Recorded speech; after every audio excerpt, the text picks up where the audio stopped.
All right, friends, we're checking out Tesla, FKNO, PLTR, SPCE, and BYND. To start off, we're going to talk about Tesla. And I was asked in a YouTube comment yesterday in my Tesla video, why are we still doing technical analysis when there's a new dynamic? There is a new dynamic all the time. Anytime news is posted, anytime there's an economic event, butterflies' wings fall off in Romania, I don't care. There are so many things that influence what? The charts, right? So we still have to refer to our charts, especially when we're within areas of contained range. We have support and resistances, and those are the levels that I'm talking about yesterday. If we open here, we can expect to see some resistance here. If we open here, we can look for supports. We always need to be conscious of what levels we're trading in until we are so far blue sky breakout beyond these levels that we just look to price action. So why are we doing technical analysis? Because the levels still matter. On the monthly time frame, we have 465.90 as our resistance, 379.11 as our support. We're still inside this range, and yes, we did break above that range in our after hours yesterday with a high of 467.50, but ultimately it doesn't matter. On the daily time frame, we opened below that range and we saw bearish pressure. Pretty big bearish pressure to the downside. We did have a couple buying opportunities. We'll go over those real quickly. But right now, bears are in control. We go to the 4-hour time frame, bears in control. Possible bear flag on the 4-hour time frame. On the hourly, we have 433.01 was our low of day. We had a nice bounce from that level, but we have a lower high and possibly going into a lower low tomorrow. So we have a potential hourly downtrend. All of these things say we have not yet left this choppy monthly area, and until we do, we're going to be looking at and referring to and respecting these levels for price action, for consolidation, for support, resistance testing, all of that fun stuff. That's what technical analysis is all about, and that is what allows us to go into the 2-minute time frame on Tesla and find things like this descending wedge. We had a descending wedge against a psychological level. Absolutely beautiful play. Quick sell-off, increased bear volume, psychological bounce, 2-minute higher lows, higher highs, confirming that wedge break. We had a $10 move on a 2-minute time frame. Absolutely beautiful. That's what technical analysis is all about. We analyze the long term to understand what the overall direction is. We analyze the short term to find good buying opportunities and long-term opportunities. But it's all about using levels and patterns and indicators and all that fun stuff in conjunction with dynamics. All right, so we've covered Tesla. Short-term, hourly downtrend.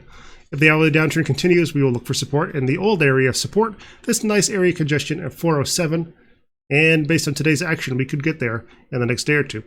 Unless the bulls really pull things up, in which case we're going to be looking for a market hours break over 448 and a higher low over 433.01. FKNO. This was a nice one. Beautiful setup yesterday. Early on, we opened above that 803 support. We dipped just below it for not too long, I don't think. Yeah, it was a very quick sell-off on pretty meager volume, all things considered. We hung around 790, became a nice little area. We got a very, very small tightening range. Probably doesn't even show up on the 1-minute time frame. Just barely there at all. And then the bulls decide to take it, hang out in 830s for a while, and overall, close pretty strong day. This is not surprising for this ticker, but it's exactly what we would like to see when we're looking for a breakout, a confirmation over, and perhaps upside continuation from 803 support and 803 resistance, now support. Our target is still 998. We don't have anything really slowing us down too much on the daily time frame. If we wanted to, we could look for resistance at 878, which would be a potential target for tomorrow if the bulls decide to keep this up. I don't really see any red flags on the hourly time frame. Hourly higher lows and higher highs, everything is looking good. Our RSI is hanging out around sub 70. Tiny bit of divergence, but we may be able to even that out if bulls decide to continue on this trend. PLTR, this one was a fun one today. So I posted a short video that I did on a trade on PLTR. We had an hourly inside bar setup, and we had a little bit of a resistance line. So we go to our hourly time frame, we can go and draw out this big magical, special, super duper trend line. And it put us right at that trend line on the 5-minute time frame. So we got up here, we were overbought on the 4-hour, hourly, all the way down. Everything was overbought, and I said, okay, we're at an area where we could expect to see some trend line resistance. We are overextended. Let's look for a short position. 15-minute time frame, we chopped around a little bit. Had a couple of fake outs, but overall we didn't get to new highs. Got an hourly inside bar setup, broke bear, quick trade. It was pretty beautiful. So what was our low on that trade? Entry was the break of 1809. And then your target was, well, anywhere in here. I think I covered probably on this one. Don't quite recall. It was a pretty quick trade. But what is PLTR going to be doing now? That's what matters, is why you guys are here. You don't want to hear about a trade. You want to hear about what the bulls are going to do next. 4-hour time frame, we have the potential for a 4-hour bull flag. We're still concerned about this resistance level, and we haven't really confirmed anything quite yet for the bulls.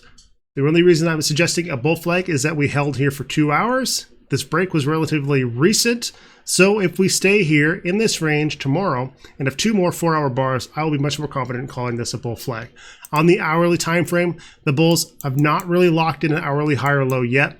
We tried to get there, but we weren't able to close green on the next candlestick, so we do have an hourly high or low. Anything above $16 is going to get us that level. We don't have an hourly bull flag at this point, and on the 15-minute time frame, we're just sort of going sideways in a little bit of a tightening range. So what I'm going to look for tomorrow is for the bulls, best case scenario, to just hang out here.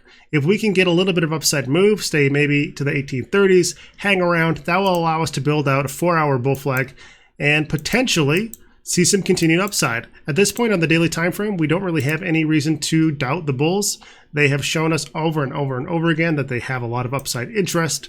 Our RSI has been overbought for a while. So what we can do is go look for RSI resistance tomorrow.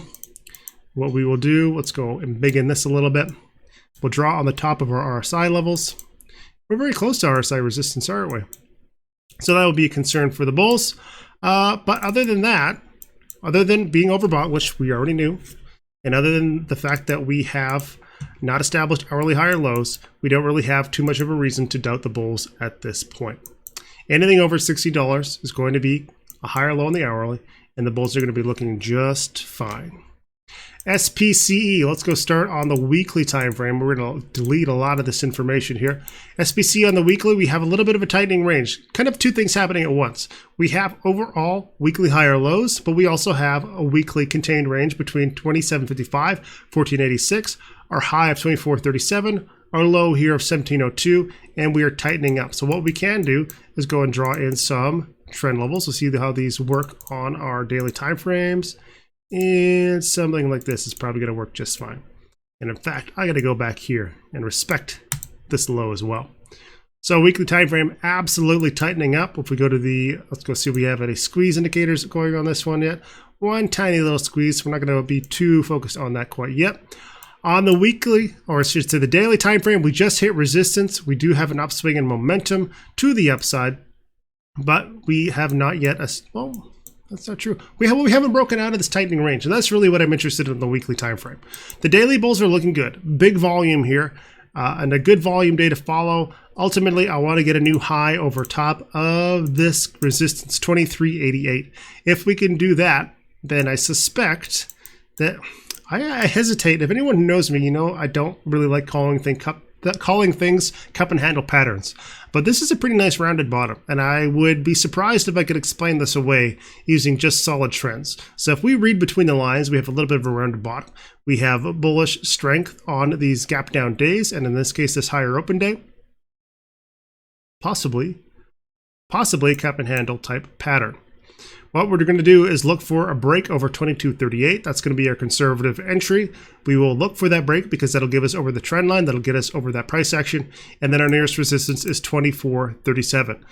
If we continue to the downside, which is very possible, we're just going to be looking for a test of 1984. Anything under that is going to be a 4-hour downtrend and a change of course from what we have seen for the past week or so. And yeah, it's really up to the bulls at this point. We need to get over 2238. We need to continue the upside, get us outside of this quasi cup and handle pattern. And target on the weekly, well, if we can get over our short-term resistance at 2437, 2755. But nice tightening range. Absolutely beautiful. Let's see if we got anything squeezing over here. No, we already checked that.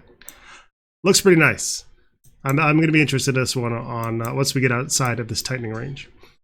Last up, BYND. We'll go to the weekly time frame here. BYND is very likely to close inside on the week. Last or I should say the week November 2nd, had an inside bar. We opened higher, pushed down, pretty significant response. And this is nothing short of a bounce. We had 3 big weeks in a row. We expect to see some upside after 3 big down candles. We got that bounce, little momentum carried into Monday, and slammed us back down after earnings. Daily time frame. This is what we are recovering from now. What we are looking at here is 4-hour higher lows and 4-hour resistance. I'm pretty sure we're going to go and lock in our high at 131.92. Yes, I know we are just slightly above that, but I'm interested in the fact that we hit that twice, pull back, and we seem to be getting ready to hit it again. So if we go to the 4-hour time frame, I'd be curious to see if we have an ascending triangle, and there that is. So our low, our high, higher low, 132.42 key resistance. Bulls need to get over top of this if they're going to continue. It's simply the way it is. If we come up and hit that again, we do have a little bit of room to look for a higher low on the 4-hour. Anything over 122.53 will give us that. So don't be surprised to see some pullback and another 4-hour higher low. But until we get over 132.42, we are going to be stuck down here, and it is up to the bulls to change course. It is definitely all about the 4-hour time frame, and it's about the 4-hour because we can see an hourly uptrend, an hourly countertrend, an hourly uptrend. Go to the 4-hour, we're still holding higher lows. So keep an eye on the 4-hour pattern. Let's get over 132.42. If we fail to do that, 121.53 support, 105.60 support, and then back to the weekly. Our next support is, well, other than the low of this week, we don't really have much to work with until we're down in the 88.55s. All right, that is it for today. Hope it was useful for you. Good luck trading Tesla. And if anyone's trading NIO, good luck with that post-earnings. Keep a close eye at PLTR. Those bulls are still chomping at the bit. And SPCE is certainly setting up for a beautiful daily play.